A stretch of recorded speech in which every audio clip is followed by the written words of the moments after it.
Okay. 1, 2, 3, 1, 2, 3, 1, 2, 3.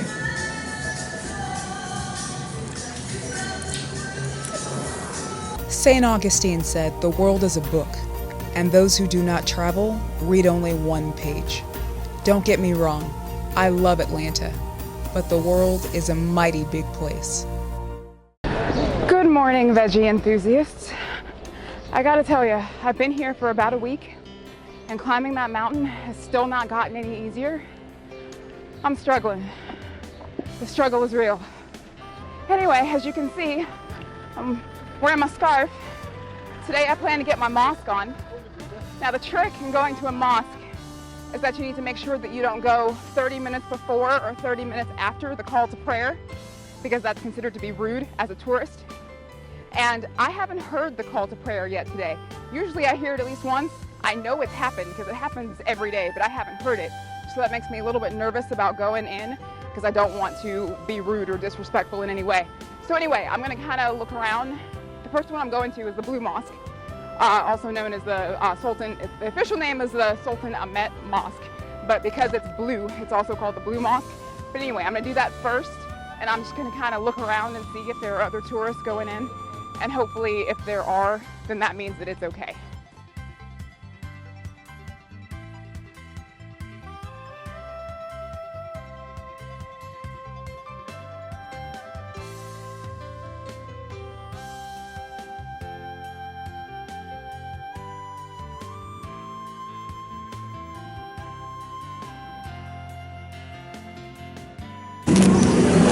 If you don't come with the proper attire, they have little blue and red scarves that you can borrow.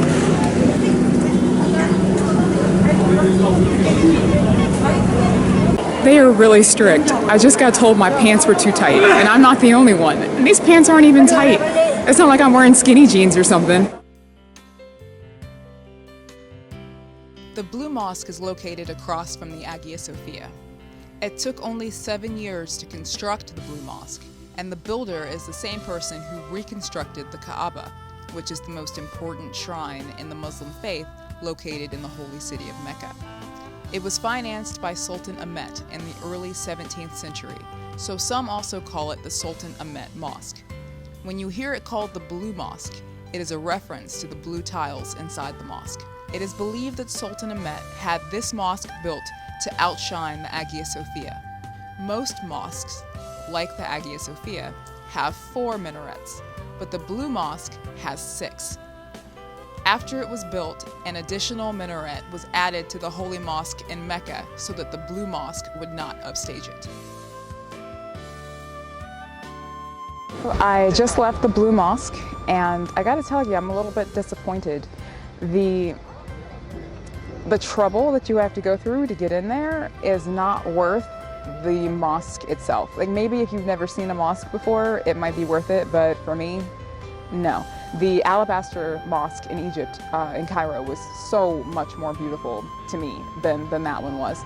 And the fact that I got a scarf to be able to go in there, the fact that I had to put on a skirt is ridiculous to me. Like, I want to be respectful, but that's a little bit over the top. And then visitors are only allowed to go into a small portion of the mosque. Like, you can only go really maybe 10, 15 feet into the mosque before there's a barrier stopping you from going any further. And so you don't really get a chance to like walk around and see stuff. So overall, I would skip that if I had to do over again. Like, that's an hour of my life that I wish I could get back. And then there were a whole bunch of pushy Asian tourists, and I don't mean anything bad by that. I'm just saying Asian, they were Asian. And this tiny lady, she pushed me, like she literally just pushed me to get out of her way because she was taking a picture or something. I would have moved if maybe she would have tapped me on the shoulder or tapped me on the arm and just, asked politely, but she pushed me. At which point in time I had to turn around and scream, "Don't touch me," and then she got scared and ran away. These are words to live by, people. If someone towers over you, don't push them. Not a good idea. There were a couple of other mosques that I wanted to go into, but now I don't want to. I just kind of feel soured on mosques. So there is a hop-on, hop-off boat that does a Bosphorus tour, so to speak. And I did want to see the Bosphorus. I was kind of disappointed that I didn't get a chance to see it on the cruise. That was the only thing about the cruise that I was disappointed about. And it was nighttime anyway, so I wasn't going to see much of it. But anyway, I'm going to try to get on that. The thing about getting the tourist pass is that you have to get everywhere yourself, and the boat is pretty far off. So I'm going to attempt to get there. I took public transport, just got off the tram. I'm in the new town. Okay, so I found it. You go to Kabatash station from the tram. That's where the tram line actually ends, so you have to get off.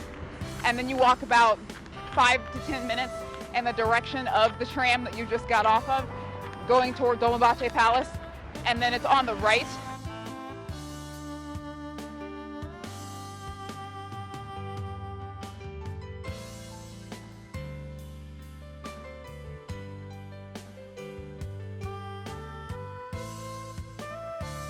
They just let me board the boat an hour early, so I'm just gonna sit here. I had my choice of seats, and they're seating below where it's enclosed, and of course they're seating up top, and I'm up top, and it's very, very, very windy, but I think I would get the best views from up here, so I'll stay in it as long as I can, and then once it gets to be unbearable, I'll go below. I want to discuss two things on the hop-on, hop-off boat tour before allowing you to simply enjoy the lifestyles of Istanbul's rich and famous. The first is Rumeli Fortress. This fortification was built by Mehmet the Conqueror before he conquered in 1452 on the European side of the Bosphorus. The location was strategic. There was already an Ottoman fortress built on the Asian side of the Bosphorus. With these two fortresses on both sides of the Bosphorus, the Ottomans now controlled all trade along the Bosphorus. This cut off trade from Constantinople and paved the way to Mehmet's conquering the city the next year. Entrance to Rumeli Fortress is included in the tourist pass. The second is Dolmabahce Palace.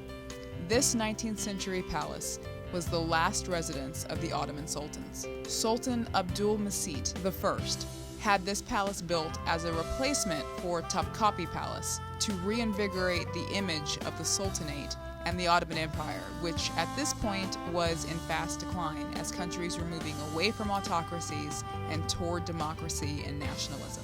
Dolmabahce Palace is supposed to mirror the style of Western palaces like Versailles in France or Charlottenburg in Germany. Unfortunately, its construction drained the treasury, which did further damage to the Ottoman Empire.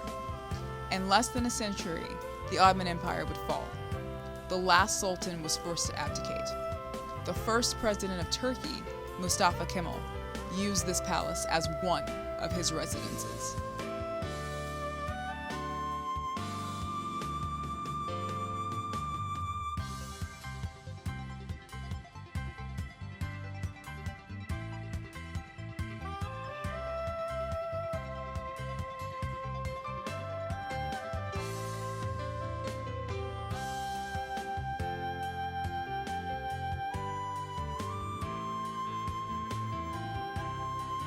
I just got off the boat. That was totally worth it. Absolutely loved it. The views are beautiful, and I got to see some stuff that I would not have seen otherwise. I'm about to get on the funicular, since I'm in the new town, and head to Taksim Square, which is where I was the other night. I just got off the metro, or the funicular. I'm in Taksim Square, and I'm going to try to retrace my steps from the other night and find that guy with the great tahini sauce.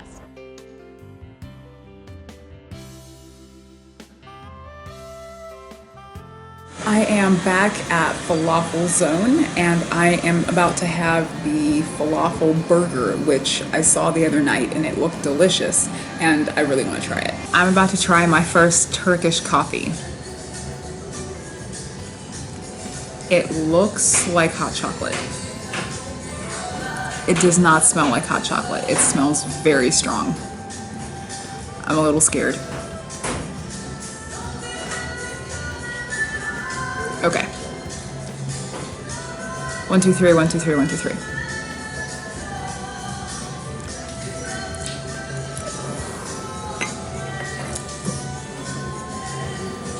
That's bitter.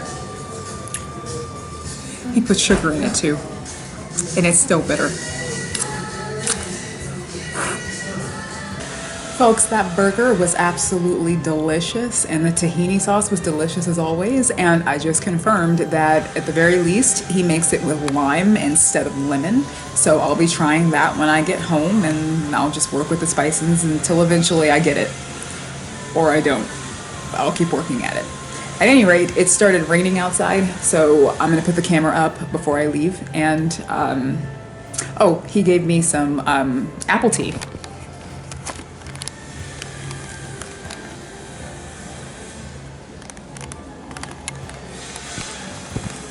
That stuff is amazing. It's got this sweet smell, and a lot of places here offer it completely free of charge. They offer it to you in the hopes that you will have a meal there.